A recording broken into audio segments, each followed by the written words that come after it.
moments that's really funny is we were talking about music, and he listened to my music, and he was like, "Oh, this is cool. You want to do something?" And I was like, "Yeah." He's like, "You want to jam?" And I was like, "Yeah, for sure." So this cracks me up because we right after we said that, he hit me with the oh man, what was it? Oh yeah, we'll probably never jam though, because when you tell another musician that you want to jam, you'll never really do anything with it. And then we finally like got together one day and we did, and it was like a chemistry thing. We kind of just like synced up, and everything I was playing, he was really digging. No, So like, you know how musicians are like, nah, bro, we need a jam, like, we need to do it. And then you never talk again. yeah, And that's, like, typically how it goes, I feel like. we've both But, been in that situation countless times where it's like sometimes the vibe is just off, and there's nothing to fault there. It's like sometimes people just want different things with music. yeah. Nathan and I just when we finally did get around to jamming, it kind of clicked. Yeah. We play games with Nick all the time online, and like eventually I met him, and like they're like, "Oh, we're in a band," and like blah blah blah, and I was like, "Hey, I learned your EP on bass.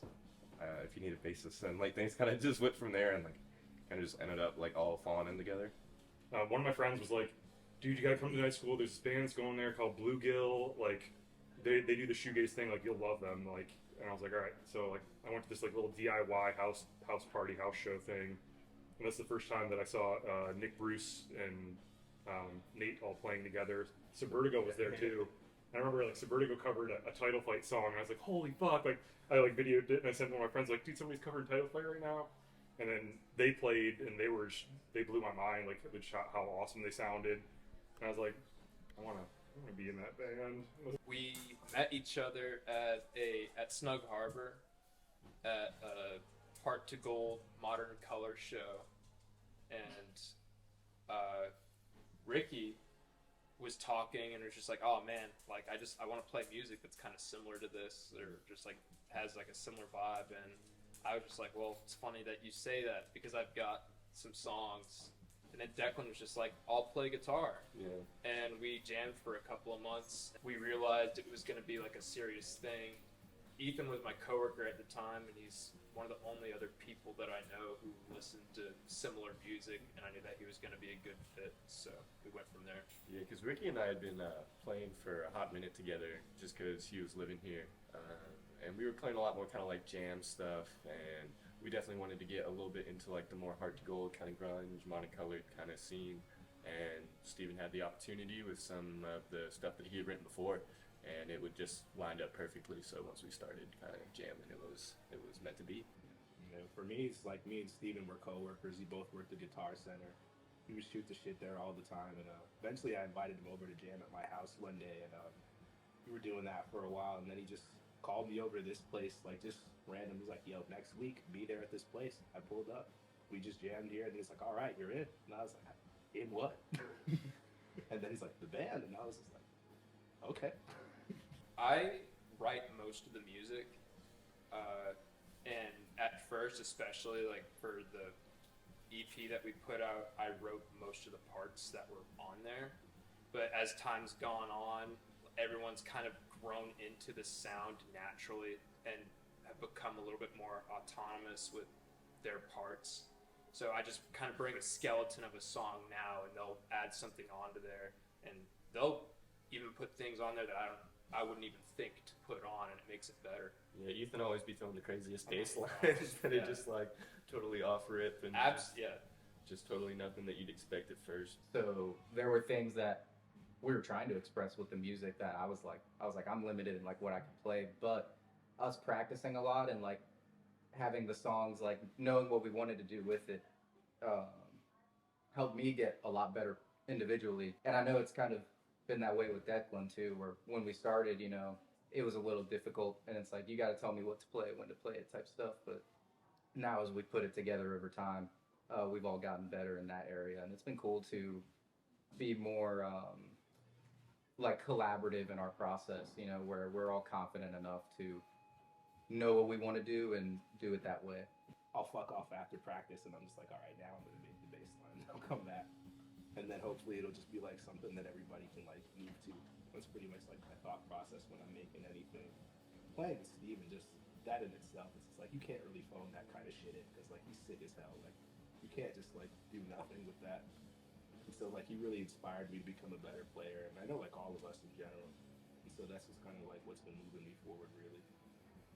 When it really kind of set in for me was when we played night school, and somebody came up to me and they're like, I've seen Bluegill like several times. Like, they're like, this is by far and away like my favorite Bluegill show I've seen, because the bass really just like brought everything together and like made it like super big and like really added just that like low end and like that like heaviness to it, and like it was really like a meaningful compliment to me. And I was like, I didn't know what kind of music Subvertigo played. I just knew that we were playing a house party. Like, we were all there to party and have a good time. And Steven was talking about some bands that I'd heard of. And I was like, there's no way that's sick. I think I pulled Nathan aside at first. I was like, this band is going to play the same thing that we're playing. This is sick. We're not just playing some random house show with like mixed match of like genres or energies or whatever. And like, those are cool and those are fun, but we hadn't found anybody that was our same energy. Yeah.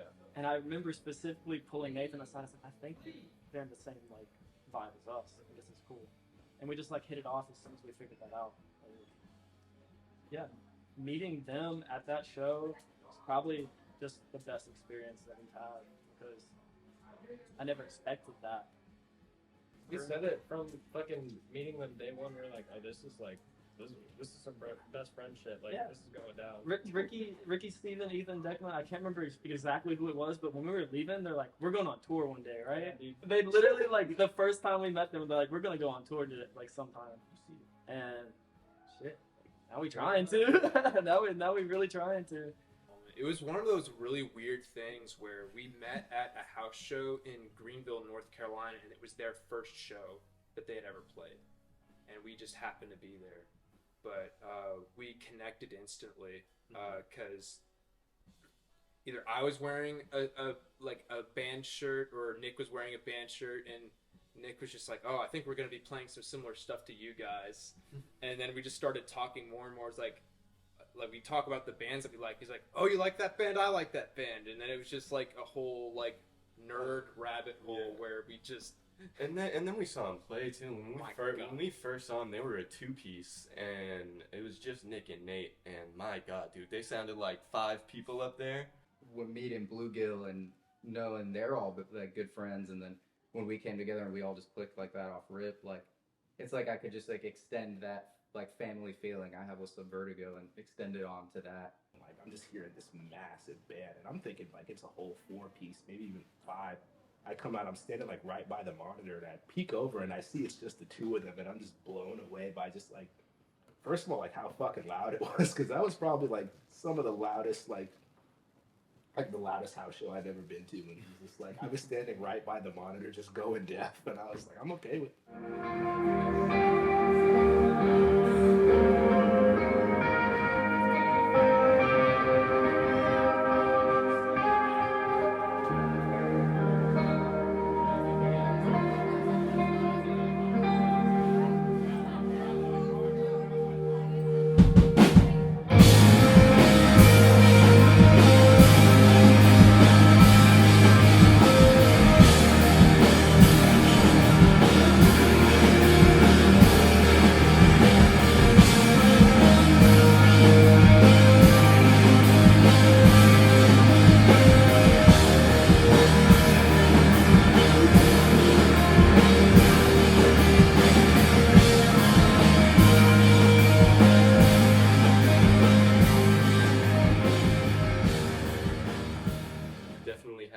Charlotte be kind of a finance kind of city. It does still have a really great music scene and a really great DIY scene, which we're very thankful for, just because the community that surrounds it is definitely super genuine. So it's been very fulfilling. I mean, not even just like, the reaction of the people, but it's really rewarding to play music that you believe in and have a connection to. Have a connection to. Especially because I think that comes through in a more genuine way when you're playing music that you care about and connect to.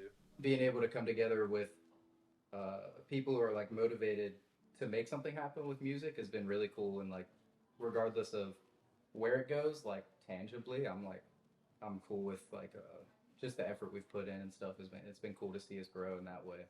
The house right now is just like, it's so cool because like you'll just like be walking around, there'll be people playing in our studio, and you can just walk in there and Like, that sounds cool. We were playing one song, like me and Nate were like jamming on a song, and then like Nick pops his head in the door, and he's like, play that again. What was that? And then just like we turn it into a song, and just like everybody like loves it, and it's very rewarding.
This is what I'm meant to do. Like, this is what I'm here for, is to like do everything I can to like entertain people and like give them a good experience. And I feel like, I don't know, the way that I play is just like I'm giving it everything I got.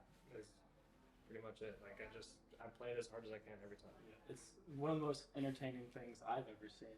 And I think it was our third show that we played that I finally got to turn around and look at him while he was playing, or something along those lines. And I was like, this dude is going crazy. And I knew like everybody was coming up to him after shows and being like, this dude rocks hard. And I was like, what the hell is going on? He's like beating the shit out of the drums. Yeah. It gets people going, and that's one of those things that we like all as a band want to do is make people. I want people like, to jump dance. around, I want dance people to around, move. Yeah. Bang their head, like just have a good time. Not only that, but I mean, things are always better. I mean, when you're surrounded by like-minded people, it can only make things better. I mean, it's just, things can expand and grow from there. And Bluegill's, like, those are the perfect guys to build that community with. And we've, since then, have made several more friends who can go along with this with us. I think it helps with creativity. I mean, like, they release something and then it's like, fuck, we gotta top that. We release something and they're like, fuck, we gotta top that. And it's just like a friendly competition of like, just friends trying to promote each other and trying to fucking like do this thing Getting together. better the entire time too. For me, it's always the music. Like, no matter what, even if there wasn't anybody showing up to anything, like I still just like playing, and it's still fun. It's definitely a way for me to kind of get out of my own head. So, I mean, I'll do that alone if needed, you know. But if there's like a genuine scene or something like that that'll like to hear it, then I'm more than happy to oblige. Because there's people that know Bluegill and there's people that know Subvertigo, but like not all of it is overlap. So like the people that will hear Subvertigo from Bluegill be like, wow, I didn't know that these people existed, and like just kind of vice versa.